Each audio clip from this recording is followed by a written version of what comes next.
The ocean, vast and powerful, it stretches beyond the horizon, a seemingly endless expanse of blue that covers more than 70% of our planet's surface.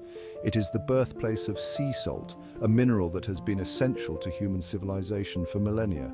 This essential mineral comes from the very rocks that make up our planet.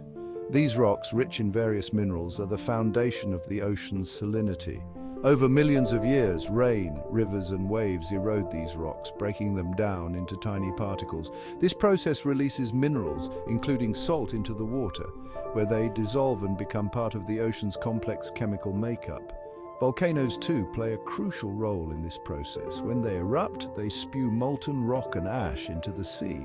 These volcanic materials are rich in minerals, which further enrich the seawater with essential elements, including salt. The result? The salty seas we know today, a vast reservoir of minerals that supports a diverse array of marine life. This continuous cycle of erosion and volcanic activity has been happening for eons, shaping the chemistry of our oceans. It's a natural process that ensures the ocean remains a rich source of salt, a vital resource for both marine ecosystems and human use. But the ocean is not a static pool of brine, it is a dynamic system constantly in motion and changing. The sun's energy drives evaporation, turning salt water into freshwater vapor. This process is a key part of the water cycle. This vapor rises into the atmosphere, forming clouds that eventually release rain, continuing the cycle of water movement on Earth. The salt, however, is left behind. As water evaporates, it leaves behind a higher concentration of salt in the remaining seawater. This constant evaporation increases the concentration of salt in the remaining seawater, making some areas of the ocean saltier than others.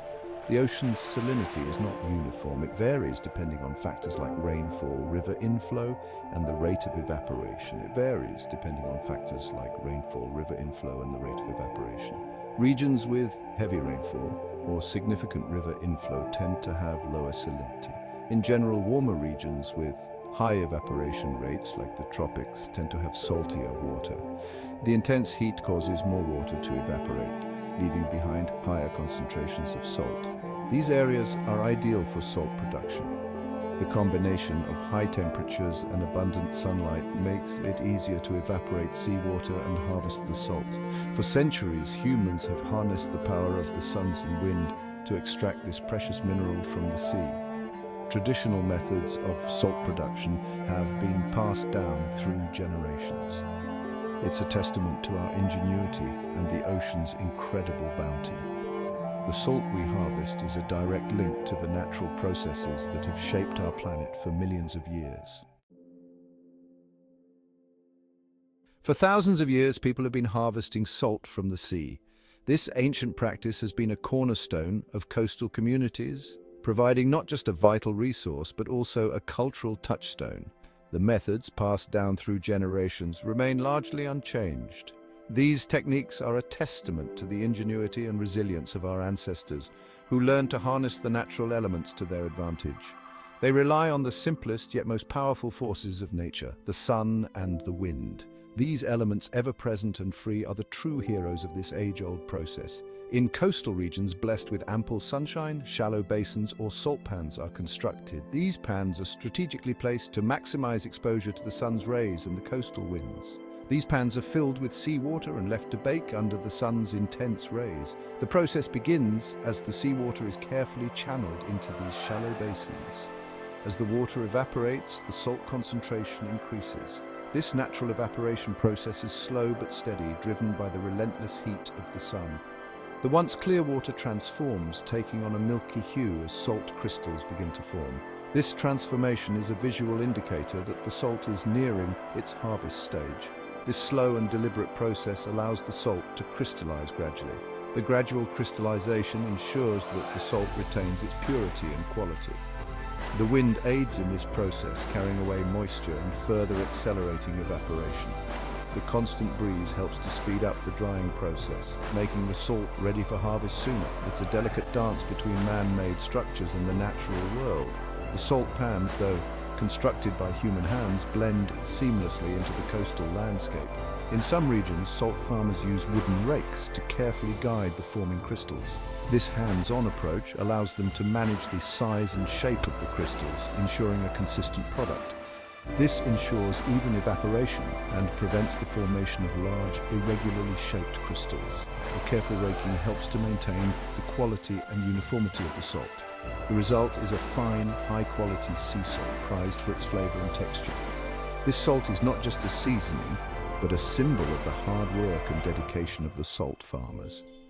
This ancient method of salt harvesting is not just a means of production, it's a way of life. It represents a deep connection to the land and the sea, a tradition that has been preserved through the ages. It connects communities to the sea, their heritage, and the rhythms of nature. The practice of salt harvesting is a living tradition, a testament to the enduring relationship between humans and the natural world. The journey of sea salt from the evaporation ponds to our tables involves a series of refining steps. These steps ensure that the salt we consume is pure, clean, and suitable for culinary use. Once the salt crystals have formed, they are carefully harvested. This process is labor-intensive and requires precision to ensure the quality of the salt. This is often done by hand, using traditional tools like wooden rakes and shovels. These tools have been used for generations and are essential for maintaining the integrity of the salt crystals. The harvested salt, still moist from the seawater, is then spread out to dry. This drying process is crucial as it reduces the moisture content and prepares the salt for further refinement. This is usually done on large, clean surfaces exposed to the sun and wind. The natural elements play a significant role in the drying process, ensuring that the salt dries evenly and thoroughly. Once dry, the salt crystals are ready for further processing. This begins with washing. Washing the salt is an essential step to remove any impurities that may have been collected during the harvesting process. The salt is rinsed with clean water to remove any impurities like sand or clay. This step ensures that the final product is free from any unwanted particles. This process also helps to standardize the salt's moisture content. Consistent moisture levels are important for the quality and texture of the salt. After washing, the salt is filtered to remove any remaining particles. Filtering is a meticulous process that ensures the salt is as pure as possible. This ensures a clean and pure product. The filtered salt is now ready for the next stage of refinement. Next comes the grinding process. Grinding the salt crystals is essential to achieve the desired texture and size for various culinary applications. Here, the salt crystals are crushed and ground to different sizes. This allows for a variety of textures to suit different culinary needs, from fine table salt to coarse sea salt. This allows for a variety of textures to suit different culinary needs. Each type of salt has its own unique characteristics and uses in the kitchen. From fine table salt to coarse kosher salt, each grind has its own unique characteristics.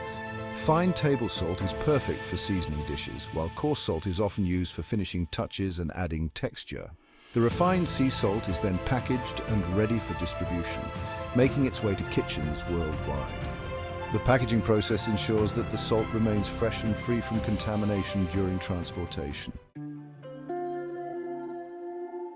Salt does more than just enhance the flavor of our food. It plays a crucial role in our health. One vital component often added to salt is iodine. This essential mineral is crucial for proper thyroid function. The thyroid gland, located in the neck, produces hormones that regulate metabolism, growth, and development. Iodine deficiency can lead to a range of health problems. One of the most well-known consequences of iodine deficiency is goiter, a swelling of the thyroid gland. More seriously, it can lead to hypothyroidism, a condition where the thyroid doesn't produce enough hormones. This can cause fatigue, weight gain, and developmental problems, especially in children. Recognizing the importance of iodine, many countries have implemented salt iodization programs. Adding a small amount of iodine to salt is a safe and effective way to address iodine deficiency. It ensures that everyone has access to this vital nutrient. Iodized salt is widely available and affordable, making it a simple yet powerful public health intervention. So the next time you reach for that salt shaker, remember that you're not just adding flavor, you're also contributing to your well-being.